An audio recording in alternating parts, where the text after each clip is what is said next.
On today's episode, we have a major update on the orbital Starship launch. Elon Musk teases his master plan part 3. The Boring Company is heading for Texas, and Tesla's insurance program has expanded again in the United States. So let's get going.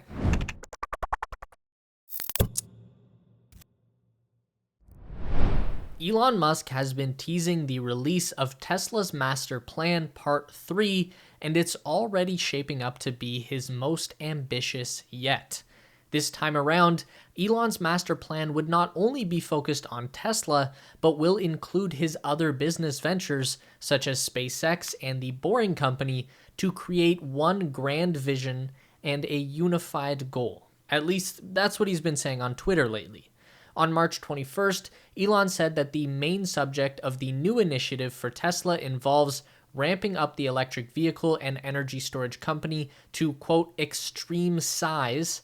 Musk also specifically mentioned the company's AI projects, hinting further at the idea of Tesla becoming a company focused on artificial intelligence. If we remember back to the initial master plan, that one was pretty simple: to build and sell a limited edition sports car that would fund the design and mass production of a luxury car that would fund the design and high volume production of a less expensive car. And Tesla achieved that goal by following the roadmap of the Roadster release in 2008, then the Model S in 2012, and then the Model 3 in 2017, which at the time could be had for as little as $35,000 US. Elon said in 2016, quote, "The reason we had to start off with step 1 was that it was all I could afford to do with what I made from PayPal. I thought our chances of success were so low that I didn't want to risk anyone's funds in the beginning but my own." Master Plan Part 2, or Part 2, as Elon called it on the Tesla website, was a little more tricky, and they actually haven't even completed Part 2 yet. The first point was to integrate energy generation and storage. That was the solar roof and Powerwall battery. Tesla did accomplish this, though obviously not as smoothly or at the high volume that would have been hoped for by now. Next was to expand to cover the major forms of terrestrial transportation, meaning have a vehicle in every segment. That also hasn't quite happened yet. The Tesla Semi is a big part of this, and it seems very close to rollout, but it has not yet gotten there for whatever reason. Cybertruck, same deal. Close, but not there. And what we still have yet to see at all is the Tesla version of a high passenger density urban transport that was specifically mentioned in Part 2 and never again since. The third point of Part 2 was autonomy. Again, we're getting pretty close, but not quite there yet. And lastly, Elon mentioned sharing in his second plan. That is the robotaxi network, the idea of shifting cars away from being viewed as personal property to seeing autonomous cars as a service that we order through our phone whenever needed. This one is not even close. Great idea, but not happening anytime soon.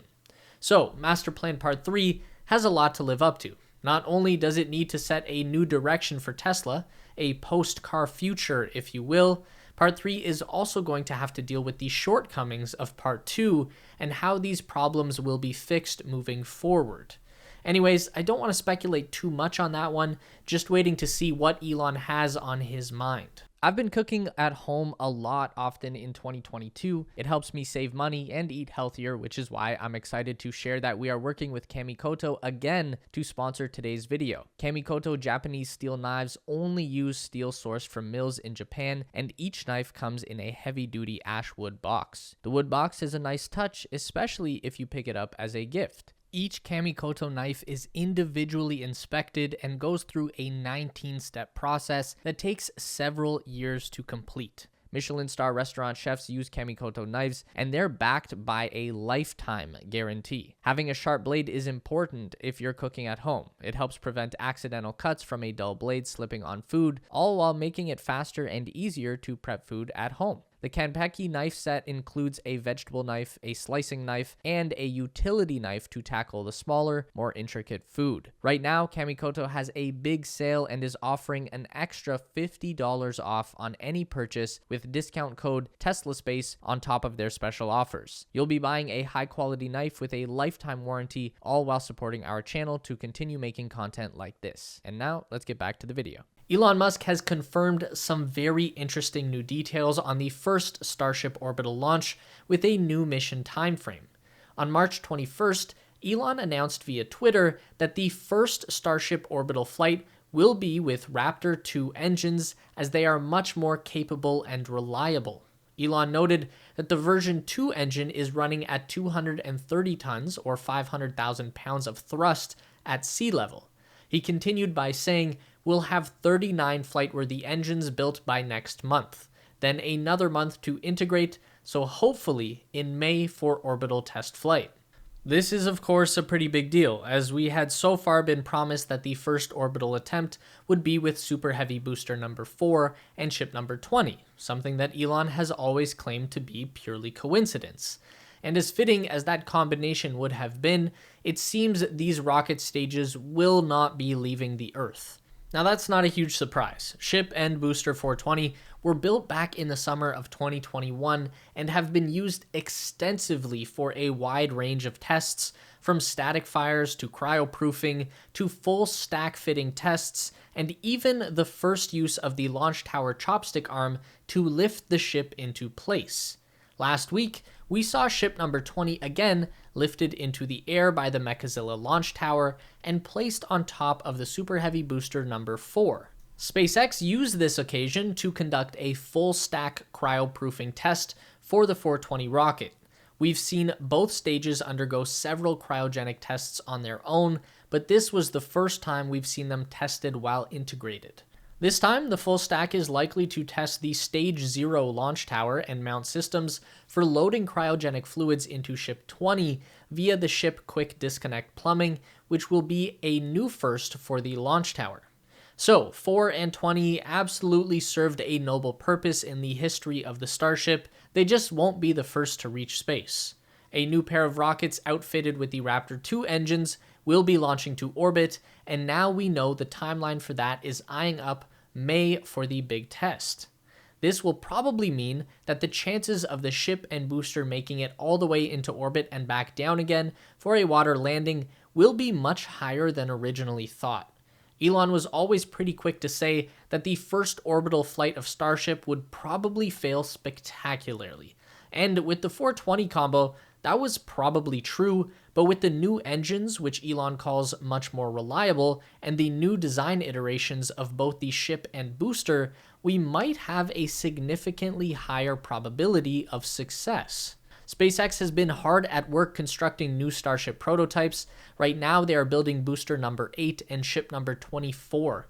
So it's very possible that these will be our new orbital launch candidates.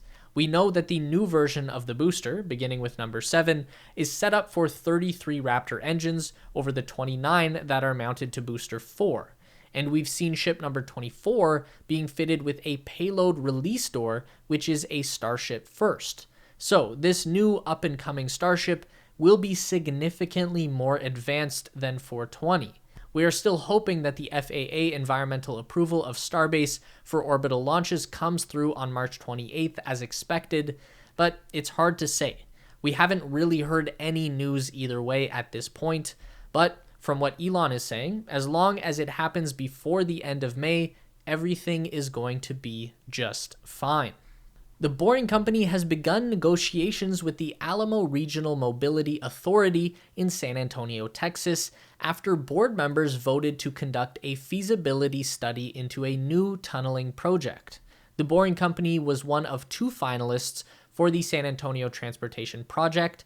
According to the San Antonio Express News, the other company bidding for the project was Bexar Automated Transport, which proposed an electric bus system that would travel through elevated and underground tracks.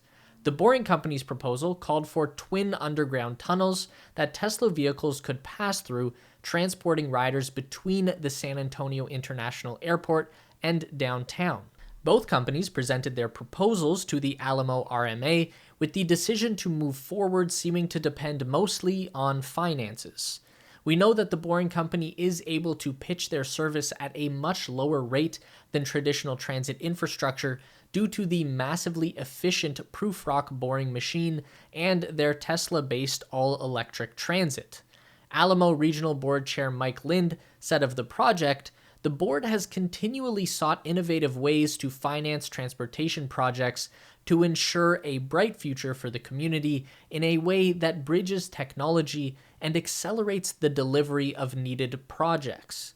Today's board action is the first of many discussions towards relieving congestion instead of waiting years." The Boring Company estimated that the San Antonio Loop project would cost between $247 and $289 million in total, although the company noted that these are very rough estimates. At this point, this is just for a loop between the airport and downtown, but the board may still decide to add more stations in the future.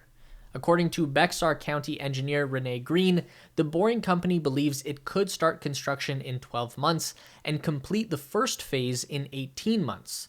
The company estimates that the entire twin tunnel system would be complete in 36 months.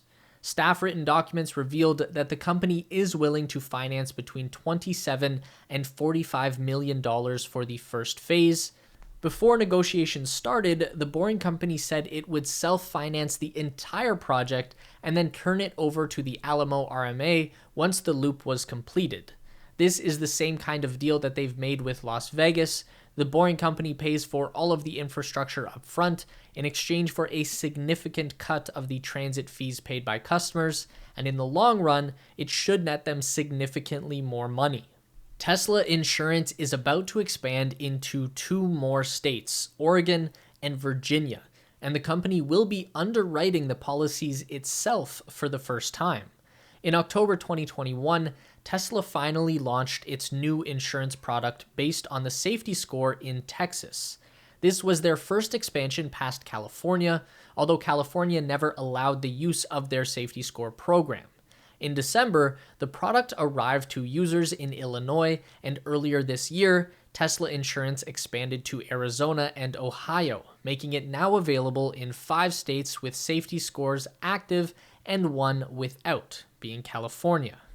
Tesla says that it expects those deemed average drivers based on their safety score should save 20 to 40% on their insurance premium compared to competitors, and those with the safest scores could save between 30 and 60%. This is a significant departure from the traditional model, which uses blanket indicators like age and gender to determine a driver's level of safety. Anyone who has tried to get in on the FSD beta testing pool will be familiar with Tesla's Safety Score app. It will basically monitor for any alarm bells like collision warnings or autopilot disengagements and keep an eye on hard acceleration or braking events.